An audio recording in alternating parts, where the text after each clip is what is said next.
අපේ රටේ කිසිම වටිනාකමක් නැතිව ගස්සට අපතේ යන කොස්වලට ඉහළ ඉල්ලුමක් මේ රටේ තියෙනවා. එක මේ වීඩියෝ එකෙන් ඔයාලට දැක ගන්න පුළුවන්.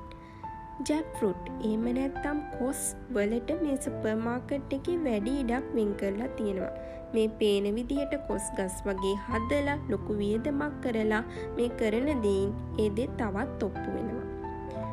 අපි මීට පෙර දැකපු නැති විවිධ වර්ගයේ විවිධ රටවල කොසුත් මේ සුපර් මාකට් එකේදී අපිට දකින්න ලැබුණා.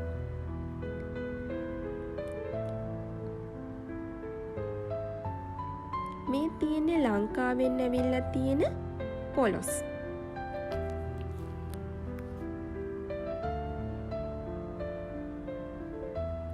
මේ තියෙන්නේ වයිල්ඩ් ජැක් ෆෘට්. ඒ කියන්නේ වල් තෙල් ගණයට ඇති කොස් වර්ගයක්.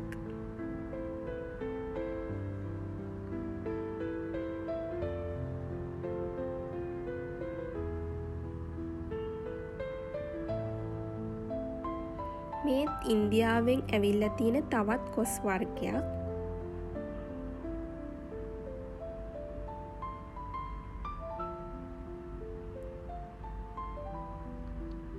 මේ තමාරා කියන කොස් වර්ගේ ඉන්දියාවෙන් තමයි ඇවිල්ලා තියෙන්නේ.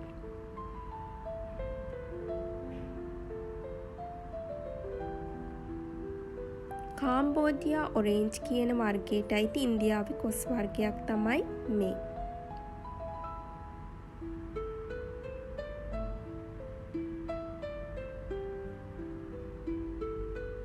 මේ තායිලන්ඩ් වල කොස් වර්ගයක්.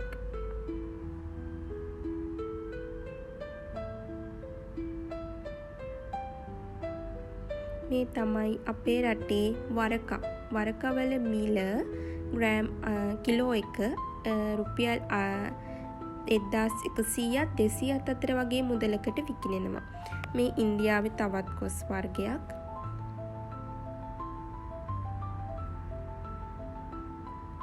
මේ නම් වියට්නාම් වල කොස් වර්ගයක්. කොස් ග්‍රෑම් 250ක බොක්ස් එකක් අපි මේ සුපර් මාකට් එකෙන් ගත්තේ රුපියල් 800ක් වගේ මුදලකට. ඒ විතරක් නෙමෙයි කොස් වලින් නිෂ්පාදනය කරලා තියෙන මේ කොස් මැල්ලුම්, කොස් කේක්, ටින්කර වරකා,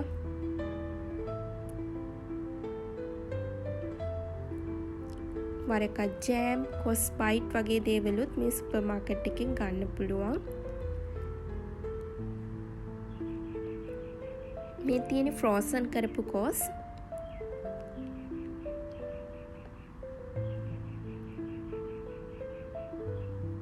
ලපටි කොස් මැල්ලුම් වලට ගන්න පුළුවන්. මේ තියෙන්නේ ෆ්‍රෝසන් කරලා තියෙන පොලොස්. කොස් කිරිකොස් හදන්න පුළුවන් කොසුත් තියෙනවා. මේ නම් තියෙන්නේ වරක වලින් නිෂ්පාදනය කරලා තියෙන අයිස්ක්‍රීම්.